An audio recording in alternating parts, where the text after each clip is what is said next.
할렐루야. 오늘은 하나님은 왜 침묵하시는가? 이라는 제목으로 함께 말씀을 나누고자 합니다. 출애굽기 말씀을 함께 나누며 구원하신 하나님, 이스라엘 백성을 또 오늘 이 시간 우리를 구원하시는 하나님의 그 역사하심을 함께 살펴보며 은혜를 나누고 있습니다. 오늘은 모세가 연단되고 모세를 세우기 위해서 하나님이 그 모세를 훈련시키는 그러한 모습을 통해 또한 우리가 하나님의 구원의 역사를 살펴보고자 합니다. 나일강에서 바로의 딸에 의해서 구원함을 받은 모세는 이제 장성하여서 왕궁에서 자라고 또 왕국의 교육을 받는 그런 훌륭한 사람으로 자라게 됩니다. 동시에 그의 생모를 통해서 그가 히브리인을 알았기 때문에 고통받는 히브리인들, 아파하는 히브리인들과 함께 마음을 나누는 그러한 사람이었습니다. 그런데 하루는 그가 장성하였을 때 히브리 자기 동족이 애굽 사람에 의해서 맞아서 큰 아픔을 경험하는 것을 보게 되죠. 그래서 의분이 일어난 모세는 애굽 사람을 몰래 쳐 죽이고 모래 속에 그 시체를 감춥니다. 그것이 탄로 나서 애굽 왕의 뒤쫓음을 당하게 되었고 그는 미디안 광야로 도망가게 되죠. 그곳에서 여인들의 양떼에게 물을 먹이고 또 그들을 괴롭히는 목자들과 대항하며 나가면서 그 여인들에게 선을 베풀게 됩니다. 그리고 그 여인들 중 한 명인 시보라와 결혼하여 모세는 미디안에서 살게 되죠. 오늘 말씀의 줄거리가 바로 제가 설명한 그 내용이라고 할 수 있는 것입니다. 그런데 오늘 말씀을 우리가 어떠한 관점에서 바라야 되냐면 폭력의 관점에서 바라봐야 합니다. 오늘 말씀은 폭력의 문제를 다루고 있다는 거죠. 처음에 모세가 본 것은 애굽 사람이 지배인이 피지배인, 애굽 사람이 히브리인을 치는 폭력을 나타내는 모습을 그리고 있습니다. 애굽 사람이 히브리인들을 쳤을 때 이 치다라고 하는 히브리어는 나카라고 하는 그러한 단어인데 이 단어는 그냥 치는 것이 아닙니다. 죽도록 때리는 것을 의미하는 것입니다. 노예인 히브리인들을 지배인인 애굽 사람들이 죽도록 때려서 또 실제로 죽는 사람도 많이 있었다는 거죠. 히브리인들은 노예였고 그들은 이렇게 고된 노동 속에 때로는 그 지배인인 애굽 사람에 의해서 맞아서 죽기도 하는 비참한 삶을 살았던 것입니다. 이렇게 폭력에 의해서 고난받는 자기의 동족을 바라봤을 때 모세의 마음은 부리듯 일어나게 된 거죠. 그래서 그 의로운 마음을 감당하지 못하고 그도 역시 애굽 사람을 쳐서 죽이게 됩니다. 애굽 사람을 쳤을 때 모세가 애굽 사람을 치다라고 할 때의 단어도 나카라고 하는 죽도록 때리는 그러한 일을 통해서 애굽 사람을 죽이게 되는 거죠.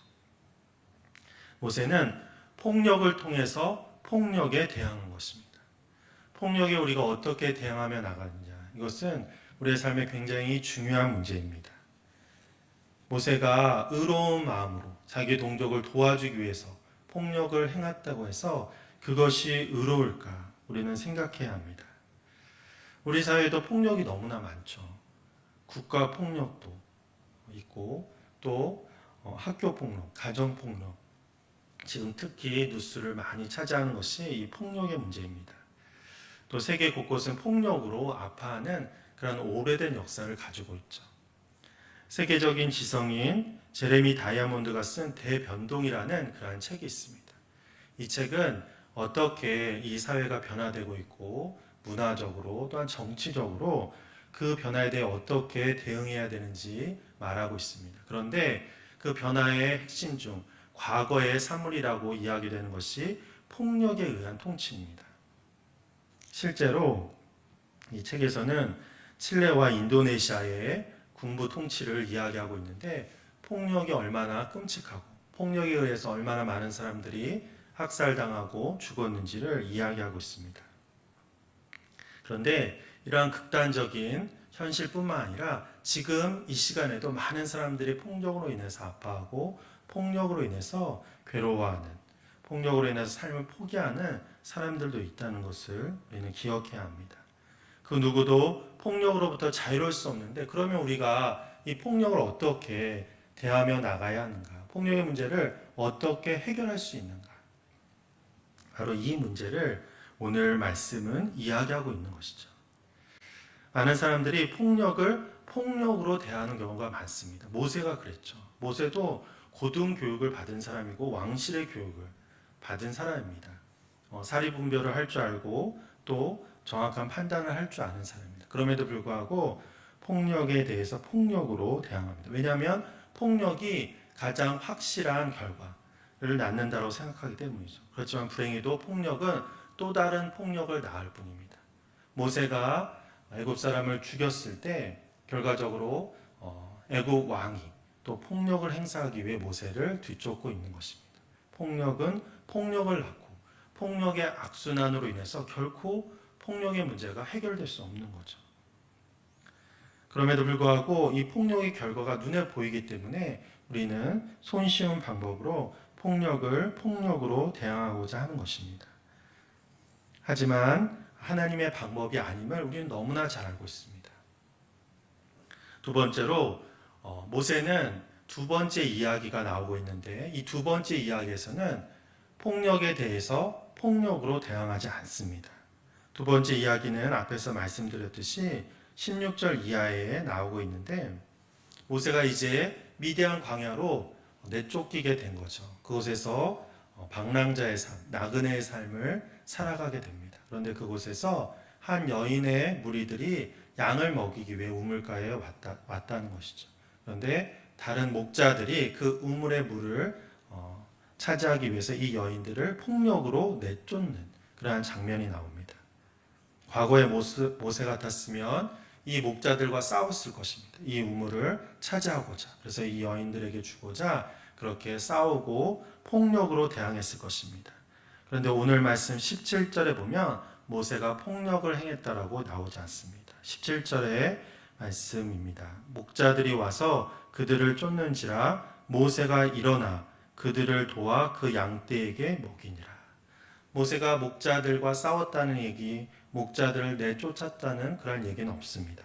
다만 지혜로운 방법을 통해서 모세는 이 사람들을 대항하지 않고 이 여인들에게 물을 제공하고 이 양떼들을 이 여인들이 먹일 수 있도록 그렇게 도와주었다는 것입니다. 어떤 의로운 마음이 생긴 것은 똑같지만 폭력을 폭력으로 대하지 않고 폭력을 비폭력적으로 또 지혜롭게 하지만 궁극적으로는 사람을 돕는 그러한 일을 했던 것입니다. 사람을 돕고자 하는 마음은 앞에서도 있었죠. 앞에서도 자기의 히브리 민족의 사람들을 도와주기 위해서 그렇게 폭력을 행사한 것입니다. 하지만 그것은 불행한 결과를 낳았습니다. 그렇지만 여기에서는 그는 폭력을 행사하지 않고 비폭력적으로 지혜롭게 행함으로 나중에 그 뒤에 말씀에도 나오지만 오히려 그 선행을 통하여 모세는 이 낯선 땅 미디안에 정착할 수 있었고 아내와 결혼하여서 한 가정을 이룰 수 있었던 것입니다. 비폭력적인 방법을 통해서 여인들도 구원할 수 있었지만 자기의 인생도 구원받을 수 있었던 것입니다. 그래서 바로 하나님의 방법은 비폭력적인 방법임을 우리가 이 말씀을 통해서 알 수 있고 하나님이 원하시는 방법도 이것임을 알 수 있는 것입니다. 이 성경책뿐만 아니라 모든 우리 사회 현상 속에 폭력을 어떻게 대해야 되는지 많이 나오고 있는데 바로 이 출애굽기 2장의 말씀에서 폭력은 결코 폭력으로 대항해서는 안 되며 비폭력적으로 해야 함을 분명히 말씀하고 있는 거죠. 우리가 이 말씀만을 정확하게 이해해도 왜 우리가 폭력으로 행해서는 안 되는지를 알 수 있는 것입니다. 구원도 마찬가지입니다. 하나님은 얼마든지 능력이 있으신 분입니다. 만약에 하나님이 폭력적으로 구원을 이루고자 하신다면 얼마든지 금방 빠르게 우리를 구원하실 수 있을 것입니다. 히브리 민족이 애굽 사람들에 의해서 핍박당하고 그들이 너무나 고난을 당하고 정말 맞아서 죽는 그러한 비참한 삶을 살아갈 때 하나님의 마음이 얼마나 아팠겠습니까? 만약 폭력적인 방법으로 이스라엘 백성들을 히브리 사람들을 구원했다고 한다면 금방 그 구원이 이루어질 수도 있었다는 거죠. 그런데 하나님은 이 이야기를 통해서 하나님은 결코 그러한 폭력적인 방법이 아니라 비폭력적인 방법으로 히브리인들을, 이스라엘 백성들을 구원하기를 원하신다라고 하는 것을 말씀하고 있는 것입니다. 그러면 하나님의 비폭력적인 방법은 무엇입니까? 그것이 바로 우리가 읽은 23절과 25절까지의 말씀에 나와 있습니다. 그 말씀에 보면 이렇게 시작하죠. 23절 첫 부분에 여러 해 후에 애굽 왕은 죽었고 이스라엘 자손은 고된 노동으로 말미암아 탄식하며 부르시니, 바로 이러한 일이 있은 후에 여러 날이 흘렀다. 적어도 이스라엘 백성들이 고난받고 아파한 그러한 시기가 모세의 시간만 따져도 80년은 넘는 그러한 시간입니다. 80년이라고 하는 시간은 한 인간이 한평생 살아가는 그러한 시간이죠. 우리가 80평생을 살았다고 한다면 거의 인생의 황혼기에 접어든 그러한 삶이라고 이야기할 수 있습니다. 인간에게 그 80년 그 이상의 시간은 너무나 긴 시간이죠. 기다리기는 어려운 시간입니다. 그럼에도 불구하고 하나님은 이러한 시간 동안 침묵하셨다라고 말씀하고 있는 것입니다. 왜냐하면 이스라엘 백성들이 보기에는 어떤 구체적인 일이 일어나지 않았기 때문에, 모세가 아직 하나님의 부르심을 받지 못했기 때문에 바로 하나님은 침묵하고 계신 것입니다. 하나님의 비폭력적인 구원의 방법의 그 시작은 침묵으로 시작한다는 거죠. 침묵하시는 하나님. 굉장히 어려운 주제이고 우리가 이해하기 힘들고 왜 하나님은 침묵하시는가? 그런데 우리가 이 폭력과 비폭력의 관점에서 생각해 본다면 조금은 이해할 수 있다는 것입니다. 만약에 하나님 폭력적인 방법으로 한다면 애굽 사람들을 다 멸하면 되는 것입니다. 그러면 금방 히브리인들을 구원할 수 있죠. 그런데 하나님은 이스라엘만을 위한 하나님이 아니라 온 인류를 구원하기 원하시는 그러한 하나님이죠. 애굽 사람들도 구원하기를 원하시고 애굽 사람들도 돌아올 수 있도록 기다리시는 하나님이라고 하는 것입니다. 그렇기 때문에 하나님은 그 시간 동안 침묵하며 기다리신 것입니다. 우리는 구원은 하나님께 있다라고 그렇게 말씀하죠. 그런데 이렇게 기다리는 하나님, 침묵하시는 하나님과 구원의 주가 되시는 하나님은 같이 양립하기가 어렵습니다. 같이 똑같은 하나님이라고 보기가 어렵다는 거죠. 왜냐하면 구원의 주인 되신 하나님이 가만히 계신다 이해하기가 너무나 어렵습니다. 하지만 바로 앞에서 말씀드렸듯이 온 인류를 구원하기 위해 그 죄진 애굽 사람들이 돌아오기를 기다리고 계시기 때문에 하나님은 침묵하고 계시고 그들에게 시간을 허락하고 계신 것입니다. 이렇게 침묵하시는 하나님, 숨어 계시는 하나님을 이사야서에서는 이렇게 말씀하고 있습니다. 이사야 45장 15절입니다. 구원자 이스라엘의 하나님이여 진실로 주는 스스로 숨어 계시는 하나님이십니다. 얼마나 하나님을 보기를 원했으면, 얼마나 하나님이 나타나셔서 행동하기를 원했으면 하나님 왜 우리와 함께하지 아니하십니까? 하나님 왜 이곳에 임재하셔서 우리를 구원하지 아니하십니까? 그 안타까운 마음에서 하나님은 숨어 계시면 어떡합니까? 라고 그렇게 탄식하며 말하고 있는 것입니다. 숨어 계시는 하나님이라고 이사야 선지자는 그렇게 표현하고 있는 거죠.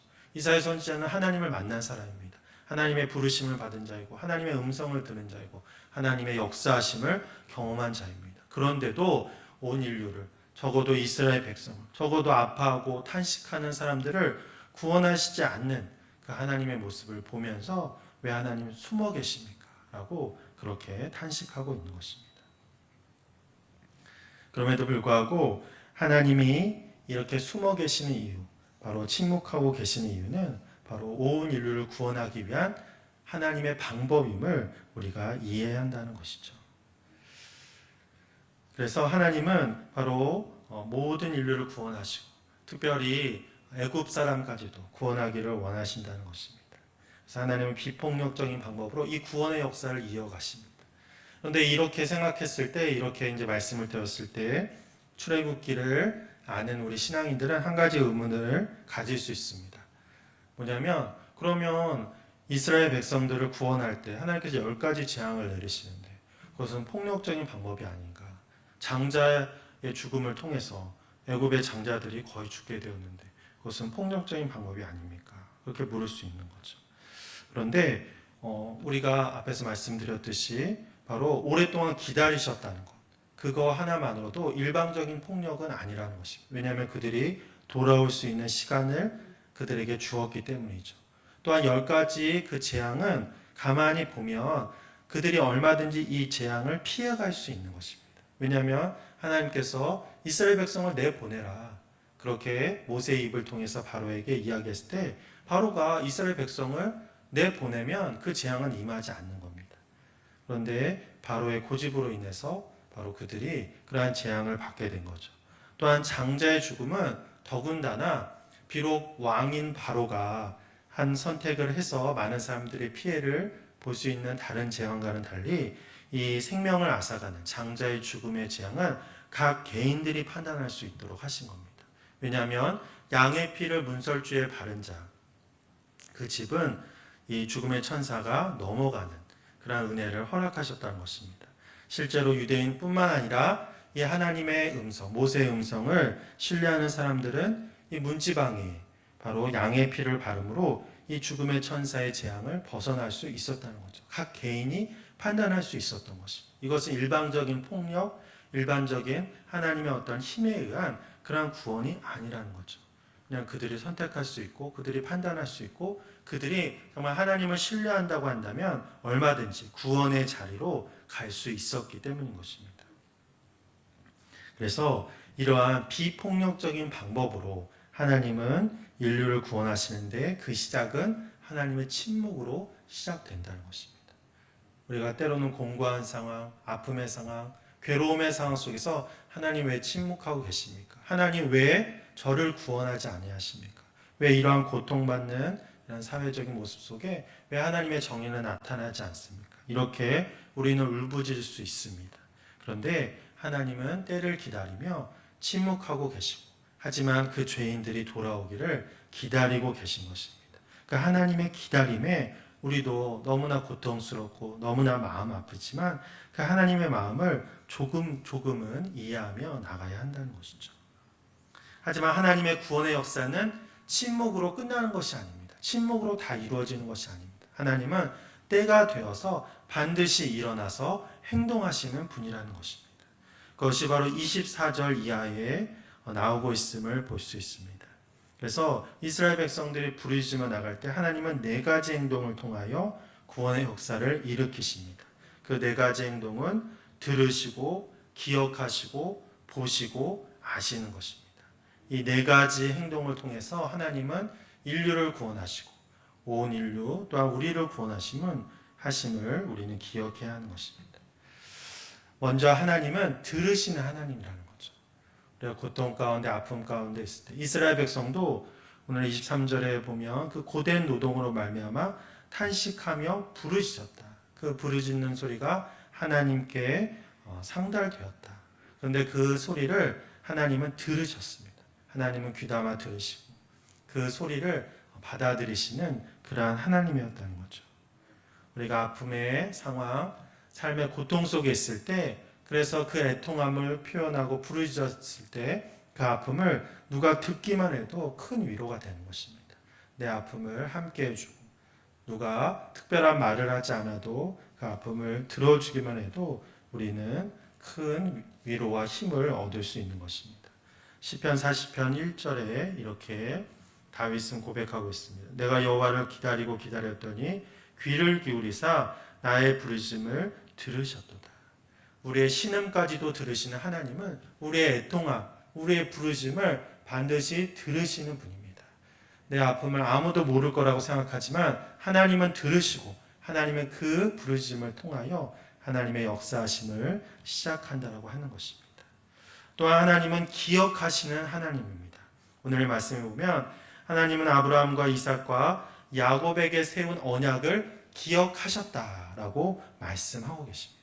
하나님은 약 이 시대로부터 400년, 500년 전에 아브라함과 이삭과 야곱에게 한 그 약속, 이스라엘 백성의 하나님이 되고 이스라엘 백성을 구원하고 그 자손을 하늘의 별과 같이 바다의 모래알 같이 많게 하시겠다고 하는 그 약속을 기억하시는 하나님이라는 거죠. 그래서 그 약속을 이루고자 이스라엘 백성을 구원하신다는 것입니다. 우리는 하나님의 기억하심을 믿어야 합니다. 우리가 기도하며 나갈 때 우리의 자손들을 위해서 정말 그들의 구원을 위해서 그들의 삶을 위해서 우리가 기도할 때 왜 내가 지금 기도하는데 당장 이것이 이루어지지 않느냐고 우리가 한탄하며 나갈 수 있습니다. 하지만 하나님의 뜻 안에서 우리가 간구하고 또한 하나님의 은혜로 우리의 자녀들을 정말 주님의 은혜 가운데 보살펴 주겠다고 하는 그런 음성을 들었다고 한다면 그 약속은 반드시 이루어진다는 것이죠. 우리의 기도는 결코 땅에 떨어지지 않습니다. 우리가 하나님의 기억하심을 믿고 나갈 때 우리는 절망하지 않고 끝까지 기도하며 주님의 놀라운 역사하심에 그 한복판에 설 수 있는 것입니다. 천지가 변화되어도 하나님의 말씀은 변하지 않습니다. 신실하신 하나님을 믿고 끝까지 간구하며 기억하신 하나님을 믿고 나가시는 성도님들이 되시기를 간절히 축원합니다. 세 번째로 하나님은 보시는 분이다. 하나님의 시선은 낮은 곳, 애통하며 통곡하는 그 영혼들에게 거하고 있다고 하는 것입니다. 하나님은 하늘 위에만 계시는 분이 아니라 우리를 지켜보고 계시고 우리를 보호하시고 우리를 돌보시는 그러한 분입니다. 우리는 매일매일의 삶을 하나님의 돌보신 가운데 하나님의 지켜주신 가운데 있다는 것이죠. 하나님이 나를 보고 계시고 나를 돌보고 계신다는 것을 안다고 한다면 우리의 삶은 은혜 가운데 정말 감사한 가운데 살아가는 그러한 삶이 될 수 있는 것입니다. 실제로 모세를 물에서 건지시는 그 구원의 역사로부터 또한 광야에서 훈련받는 그 모든 시간 속에서 하나님은 모세를 지켜보고 계신 거죠. 바라보고 계시고 또한 보호하고 계신 것입니다. 하나님의 구원하심은 보심을 통하여 이루어진다는 거죠. 하나님이 나를 보고 계신다는 것을 우리는 알아야 합니다. 아무리 세상이 악하고 세상에 죄가 만연하고 다른 사람들이 다 그렇게 한다고 할지라도 하나님이 우리를 지켜보고 계시기 때문에 우리 하나님의 말씀 가운데 하나님의 그 사랑 가운데 주님이 원하시는 그러한 모습의 삶을 살아가야 하는 것입니다. 마지막으로 하나님의 행하심은 우리를 아심으로 드러난다라고 성서는 말씀하고 있습니다. 25절 말씀을 보면 하나님이 이스라엘 자손을 보셨고 하나님이 그들을 기억하셨다. 근데 여기서 기억하다라고 하는 그러한 한국말은 그렇게 번역이 되었지만 히브리어는 야다라고 하는 히브리어가 사용됩니다. 이 야다라고 하는 히브리어는 알다라고 하는 뜻이죠. 근데 여기서 아는 것은 단순히 지식적인 알미 아니라 서로 경험을 나누어 갔다라고 하는 경험적인 알을 이야기하는 것입니다. 우리가 어떤 사람을 안다라고 이야기했을 때 저는 빌 클린턴도 알고 있습니다. 오바마도 알고 있죠. 근데 그건 경험적으로 아는 것이 아닙니다. 지식적으로 아는 거죠. 근데 여기서 야다는 경험적으로 아는 겁니다. 그 사람과 서로 상호 소통을 통해서 상대방도 나를 알고 나도 그 사람을 알고 경험적으로 만남을 통하여 아는 것을 이야기하는 거죠. 하나님은 이렇게 경험적으로 그 경험을 함께 나누는 그러한 존재로서 우리를 알고 계신다라고 말씀하고 있는 것입니다. 이것이 무슨 말이냐면 우리가 고난 당하고 아파할 때 하나님은 그래 그 고난 내가 알고 있어. 그것이 얼마나 힘든지 알고 있어. 이게 아니고 바로 고난 당하고 아파하는 그 현실 속에 하나님도 함께 고통당하시고 하나님도 함께 고난 당하고 계시는 것이죠. 고난에 동참하시는 하나님, 고통 속에 함께 부르짖는 하나님이 우리가 믿고 따르는 하나님이신 것입니다. 하나님의 이 구원의 역사는 이 고난에 동참함으로 이루어지고 있는 것입니다. 예수 그리스도가 왜 십자가를 지셨습니까? 주님께서 그 악한 세력을 물리치고 사탄의 세력을 물리치고 인류를 구원할 수 있는 거죠. 그런데 하나님의 방법은 예수 그리스도의 방법은 비폭력적이며 바로 침묵을 통한 고난에 동참하는 방법으로 인류를 구원하시는 것입니다. 그렇게 하셨고 또 앞으로도 그렇게 인류를 구원하시는 것입니다. 그래서 하나님의 구원의 방법은 고난의 동참함을 통하여 우리를 구원하시는 것입니다. 그래서 그 고난의 동참함을 통하여 진정으로 악의 세력을 물리치고 우리가 또한 그 악의 유혹 속에서 벗어나서 진정으로 하나님과 함께 살아가는 그 기쁨 속에 거할 수 있는 것입니다. 그래서 고난의 상황이 없어져서 우리가 구원받는 것이 아니라 그 고난 속에서 함께 하시는 하나님을 만남을 통하여 하나님의 생명이 그 만남을 통하여 이루어짐을 우리가 경험하기 때문에 우리는 그 속에서 참된 구원을 경험할 수 있는 것입니다. 이스라엘 백성이 애굽 땅을 벗어난다고 해서 구원을 받은 것입니까?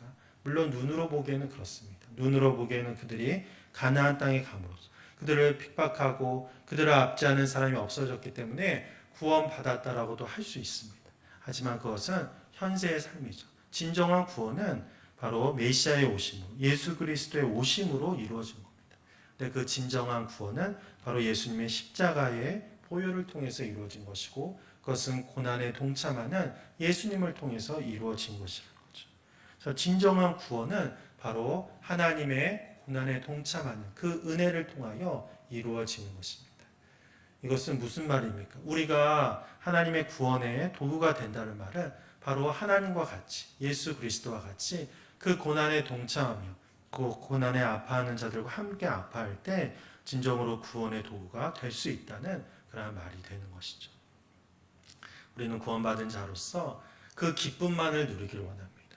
내가 어떠한 일을 해서 구원받는 것도 아닌데 내가 어떠한 것을 해서 구원받았다라고 생각하기 쉽다는 거죠. 행위로 인한 구원은 무가치한 것이고 결코 이루어질 수 없는 것입니다. 그럼에도 불구하고 우리는 어떤 것을 행함으로 구원받을 수 있다는 유혹에 빠질 수 있습니다. 그런데 하나님조차도 폭력적인 방법, 어떤 능력에 의한 방법이 아니라 고난의 동참함을 통하여 진정한 구원을 이루신다는 거죠. 그렇기 때문에 우리 역시 진정한 구원의 도구가 되기 위해서는 이 고난과 아픔의 상황에 함께 동참으로 나도 아파하고 나도 그 고난 속에 들어가지만 하지만 하나님의 살아계심을 내가 살아냄을 통하여 이 구원의 역사를 일으킬 수 있다라고 하는 것입니다. 우리가 오늘 말씀을 기억하시고 우리를 기억하시고 바라보시고 또한 돌보시며 우리를 아시는 그 하나님의 은혜를 함께 나눔을 통하여 또한 고난의 동참함을 통하여 구원의 도구되는 우리 귀한 성도님들이 되시기를 주님의 이름으로 간절히 축원합니다.